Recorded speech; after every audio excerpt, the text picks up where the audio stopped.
السلام علیکم ورحمۃ اللہ وبرکاتہ۔ الحمدللہ رب العالمین والصلاة والسلام علی سید الانبیاء والمرسلین وعلی آلہ وصحبہ اجمعین۔ میری آواز اچھے سے آپ سن پا رہے ہیں؟ جی ڈاکٹر صاحب سب سے پہلے تو میں وقت کی قلت ہے، اس لیے بغیر کسی تمہید کے میں براہ راست موضوع پہ آتا ہوں۔ تو میرے لیے یہ سعادت کی بات ہے، بلکہ میں نے اس کی خود تمنا کی کہ شان صدیق اکبر آپ کے سامنے میں ایک طالب علمانہ کوشش کے ذریعے سے پیش کروں۔ تو سب سے پہلے میں عرض کروں کہ تاریخ بغداد میں ایک مقولہ ہے، علی ابن مدینی جو امام بخاری کے استاد گزرے ہیں، ان کا ایک مقولہ ہے، وہ فرماتے ہیں کہ ان اللہ اعز هذا الدین لیس لهم الثالث ابو بکر الصدیق یوم الردہ واحمد بن حنبل یوم المحنہ، یعنی کہ اللہ تعالیٰ نے اس دین کا غلبہ اور اس کی حفاظت کا کام دو ایسے شخصوں کے ذریعے سے فرمایا جن کا کوئی تیسرا ہمسر نہیں ہے۔ تو فرماتے ہیں کہ ارتداد کے موقع پر حضرت صدیق اکبر کے ذریعے سے اور فتنہ خلق قرآن کے موقع پر حضرت احمد بن حنبل رحمہ اللہ تعالیٰ سے انہوں نے اللہ تعالیٰ نے اس عظیم شان کام لیا ہے۔ تو اس حوالے سے میں آپ کے سامنے صدیق اکبر کی شان تو قرآن و سنت میں پورا قرآن و سنت میں آیات بینات اور رسول اللہ صلی اللہ علیہ وسلم کی احادیث مبارکہ شان صدیق اکبر میں ہم سب جانتے ہیں، پڑھتے ہیں، سنتے ہیں، آئے دن ہمارے سامنے یہ آتے رہتے ہیں۔ سابقون الاولون کی آیات ہیں، اور خاص ایک آیت ہے، آیت غار، جس کو ہم کہہ سکتے ہیں سورہ توبہ میں، جس میں اللہ تعالیٰ شاہ فرماتے ہیں کہ الا تنصروه فقد نصرہ اللہ اذ اخرجہ الذین کفروا ثانی اثنین اذ ہما فی الغار اذ یقول لصاحبہ لا تحزن ان اللہ معنا فانزل اللہ سکینتہ علیہ۔ تو یہاں پر میں رکتا ہوں، جس کا لفظی ترجمہ تو یہی بنے گا کہ اگر تم لوگ رسول اللہ صلی اللہ علیہ وسلم کی مدد نہ کرو گے، اللہ تعالیٰ ان کا پہلے ہی مددگار ہے، اسی نے اس وقت بھی آپ علیہ الصلوۃ والسلام کی مدد فرمائی تھی جب وہ دو غار میں تھے۔ تو اس حوالے سے علماء متقدمین اور علماء متاخرین نے یہ بات تفاسیر میں بیان فرمائی ہے کہ یہ خاص صدیق اکبر کی شان میں یہ آیت نازل ہوئی ہے، جس میں صدیق اکبر کی صدیقیت اور آپ کی صحابیت قطعی طور پر قرآن پاک میں موجود ہیں، بیان فرمائی ہے اللہ تعالیٰ نے خود، جس میں اذ ہما ثانی اثنین، ان کو ثانی کہا گیا، رسول اللہ صلی اللہ علیہ وسلم کا ثانی کہا گیا، اور اس کے بعد آگے فرمایا لصاحبہ،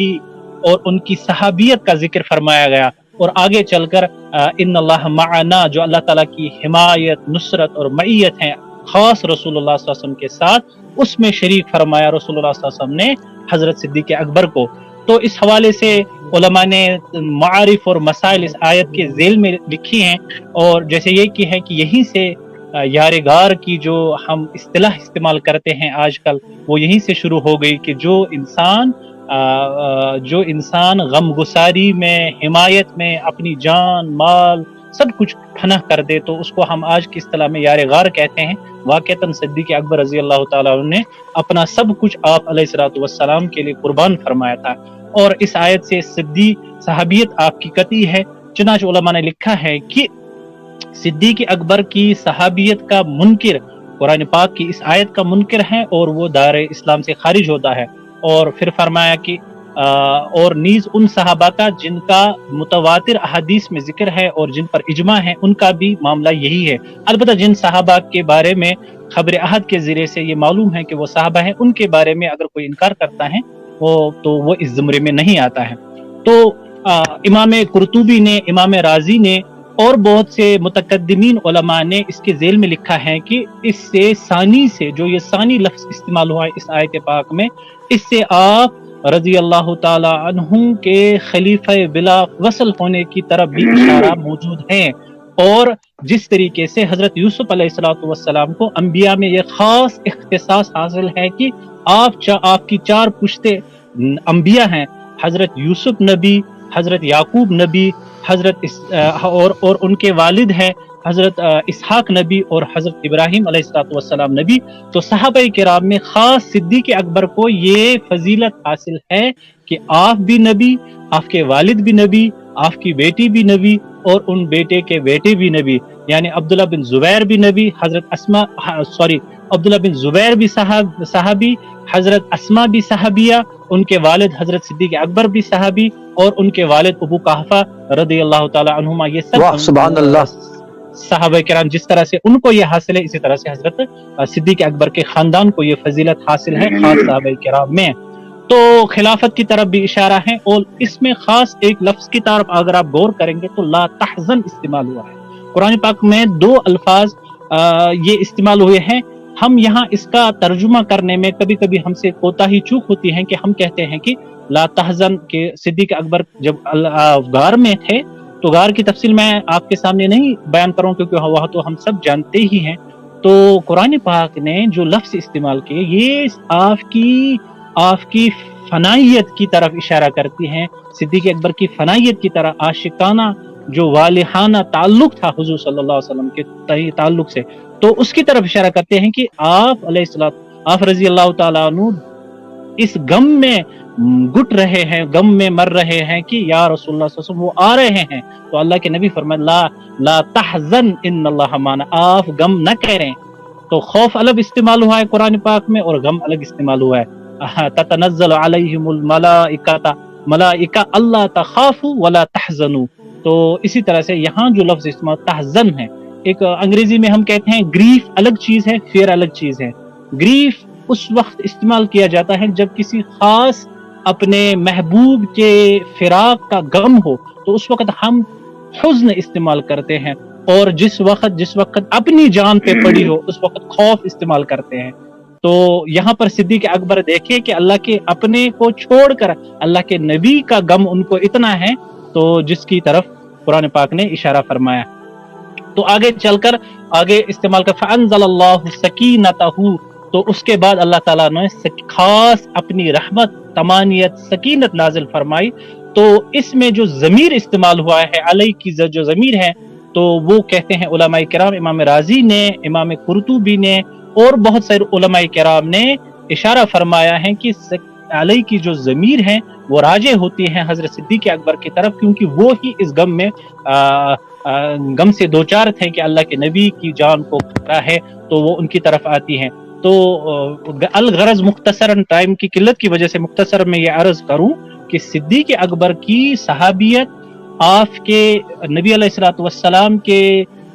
یار غار، صاحب با اختصاص ہونے کا تذکرہ قرآن پاک میں موجود ہیں. دوسری بات یہ ہے کہ حدیث تو بہت ساری ہیں. ایک دفعہ ترمذی شریف کی روایت ہے کہ نبی علیہ الصلوۃ والسلام، حضرت عبداللہ بن عمر اس کو روایت کرتے ہیں کہ آپ گھر سے نکلے، مسجد میں آئے، آپ کے دائیں طرف حضرت ابوبکر صدیق تھے اور بائیں طرف حضرت عمر تھے. پھر آپ نے فرمایا کہ دیکھو لوگو،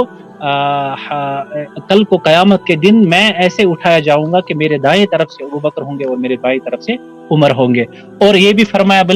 بلکہ اپنی زندگی میں 17 نمازیں حضرت صدیق اکبر نے آپ علیہ الصلوۃ والسلام کے مصلی پر ادا فرمائی ہیں بحثت امام کے. یہ بھی اشارہ ہے اس طرف کہ آپ اللہ کے نبی علیہ الصلوۃ کے بعد خلیفہ ہونے والے ہیں، ثانی ہیں، اور آپ کے خاص وزیر ہے. بلکہ آپ علیہ الصلوۃ والسلام نے فرمایا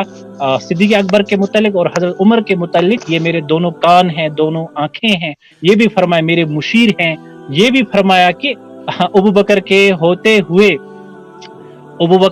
ہوئے یہ سزاوار نہیں ہے کوئی امامت کرنے کی، کیونکہ ایک موقع پر آپ کے نہ ہونے کی وجہ سے حضرت بلال نے اذان دی اور اقامت پڑھی اور حضرت عمر کو آگے کیا تھا. تو اس وقت اللہ کے نبی بعد میں آئے اور فرمایا کہ ابوبکر کے ہوتے ہوئے یہ سزاوار نہیں ہے کہ کوئی امامت کے مصلی پہ کھڑا ہو جائے. تو یہ بھی آپ کی فضیلت میں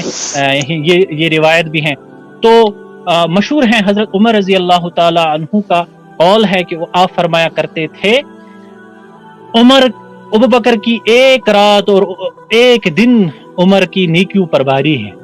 وہ غار ثور کی رات اور وفات نبی کا دن. تو امام بیہقی نے، امام حاکم نے طبقات میں بھی یہ ہیں، اور امام ذہبی نے بھی اس پر کلام فرمایا ہے اس ایک روایت پر کہ حضرت عمر رضی اللہ تعالیٰ عنہ نے جب یہ فرمایا تو ان سے کہا کہ اس کی تفصیل کیا ہے، تو آپ نے فرمایا کہ غار ثور کی رات یہی جو آپ کے سامنے میں نے عرض کی، جس کا تھوڑا سا نقشہ آپ کے سامنے کھینچا، اور وفات نبی کا دن جس وقت اللہ کے نبی اس دنیا سے رخصت ہوئے تو بعد میں صدیق اکبر خلیفہ بنے، یہ پہلا مسلمانوں کا اجماع تھا، اور اس اجماع کی بنیاد پر حضرت صدیق اکبر خلیفہ منتخب ہوئے۔ تو کہتے ہیں کہ اس وقت دو طرح سے بہت بڑے بڑے فتنے تھے۔ ایک تو یہ تھا کہ مرتدین جو تھے، جو جس کی وجہ سے صدیق اکبر کا میں نے پہلے تذکرہ کیا تھا علی ابن مدینی کے حوالے سے کہ آپ کا جو یہ کام تھا اتنا عالی شان تھا، امت میں کوئی دوسرا کام ایسا نہیں ہوا۔ تو ایک تو وہ تھے جو جھوٹے نبی سینٹرل عربیہ اور ساؤتھ میں جو جھوٹے نبی مسیلمہ کذاب، طلیحہ، اسود انسی اور سجا وغیرہ وغیرہ، تو ان کے بارے میں صحابہ کرام کے درمیان کوئی اختلاف نہیں تھا کہ ان سے قتال کرنا جائز ہے کہ نہیں ہے، لیکن ایک ایسے بہت سارے قبیلے ایسے بھی تھے جو ایمان وہ ایمان کا دعویٰ بھی کرتے تھے، نمازیں بھی پڑھتے تھے، لیکن وہ زکوٰۃ کے منکر ہو گئے۔ تو ان کے خلاف صحابہ کرام میں اختلاف ہے کہ آیا ان کے خلاف بھی وہی سلوک کرنا ہے کہ نہیں کرنا ہے۔ تو حضرت عمر رضی اللہ تعالیٰ عنہ فرماتے ہیں اس روایت میں کہ میں گیا ابوبکر کے پاس اور میں نے ان سے کہا یا خلیفۃ المسلمین، آپ اس وقت تالیف قلب سے کام لے، آپ نرمی سے کام لے، اس وقت ہماری حالت ایسی نہیں ہے، جیسے اسامہ روانہ ہو چکا ہے، ہماری حالت ایسی ہے، ایک روایت میں حضرت عائشہ فرماتی ہیں کہ ایسی ہے جیسے سردیوں میں بیڑ کا جو بچہ پھپڑا ہوا ہوتا ہے، ایسی ہماری حالت تھی۔ تو یہاں سے رومیوں کا خطرہ اور مسیلمہ کذاب کی جماعت کا خطرہ اور مرتدین، اور ان سے نرمی برتیں۔ تو صدیق اکبر اس وقت حضرت عمر فرماتے ہیں کہ مجھ سے کہنے جبارکم فی الجاہلیہ وخروار فی الاسلام، عمر کیا تم جاہلیت میں تو تم بڑے طاقتور تھے، اسلام میں آ کر بزدل ہو گئے۔ اس کے بعد فرمایا کہ وہ اگر جانور تو دور کی بات، اگر وہ رسی دینے سے بھی انکار کرے تو ابوبکر ان کے خلاف کوئی نرمی برتنے کے لیے تیار نہیں ہے۔ تو اس کے بعد حضرت عمر فرماتے ہیں، تو میرا ٹائم ابھی ہو گیا کہ حضرت کی کوئی کچھ اور ہے؟ بس ہو گیا سر، تو آپ کنکلوڈ کریں۔ جی اب میں کنکلوڈ کرتا ہوں۔ تو یہ تھی وفات نبی کا دن جس پر حضرت عمر رضی اللہ تعالیٰ عنہ آپ کی تعریفی فرمایا کرتے تھے، اور قرآن پاک میں حضرت عائشہ رضی اللہ تعالیٰ عنہ پر جو تہمت لگی تھی اس کے یہ منافقین نے لگائی تھی، اور کچھ بھلے سادہ لو مسلمان بھی اس میں، جس میں حضرت مستح تھے جو خالہ زاد بھائی تھے حضرت ابوبکر کے، تو ان کے بارے میں جب یہ معلوم ہوا بعد حد جاری ہو گئی تو مستح کا خرچ اٹھاتے تھے حضرت صدیق اکبر، لیکن بعد میں انہوں نے کہا کہ میں نہیں اٹھاؤں گا، تو قرآن پاک میں آیت نازل ہو گئی ولا یاتی اولو الفضل منکم والسعۃ، تو اولو الفضل صاحب فضیلت کا تذکرہ یہاں بھی ہے، اور اسی طرح سے باقی آیات میں بھی صدیق اکبر فاما من آتا واتقى وصدق بالحسنى، یہاں بھی حضرت صدیق اکبر کو کیونکہ وہ غلام خریدتے تھے اور ان کو آزاد کرتے تھے، یہاں بھی ان کا تذکرہ کیا گیا کہ وہ سب سے بڑے متقی ہیں۔ اور سورہ حجرات میں اللہ تعالیٰ نے فرمایا کہ ان اکرمکم عند اللہ اتقاکم، اللہ کے نبی سب سے معزز وہ ہے جو سب سے بڑے پرہیزگار ہے۔ تو قرآن نے خود فرمایا ابوبکر سب سے بڑے پرہیزگار۔ المختصر میں کنکلوڈ کرتا ہوں کہ صدیق اکبر کی فضیلت اظہر من الشمس ہے، قرآن بھی موجود ہے، قرآن بھی صدیق اکبر کی فضیلت بیان فرماتے ہیں، اللہ کے نبی علیہ الصلوۃ والسلام کی احادیث موجود ہے، امت کا اجماع موجود ہے۔ تو صدیق اکبر بعد از انبیاء سب سے زیادہ مقدس ترین انسان ہے۔ اللہ تعالیٰ یہ کہنا قبول فرمائے اور جو غلطیاں ہوں ان سے درگزر فرمائے۔ جزاک اللہ۔ بہت شکریہ۔ یہ تھی ہمارے ساتھ ڈاکٹر جاوید ملک۔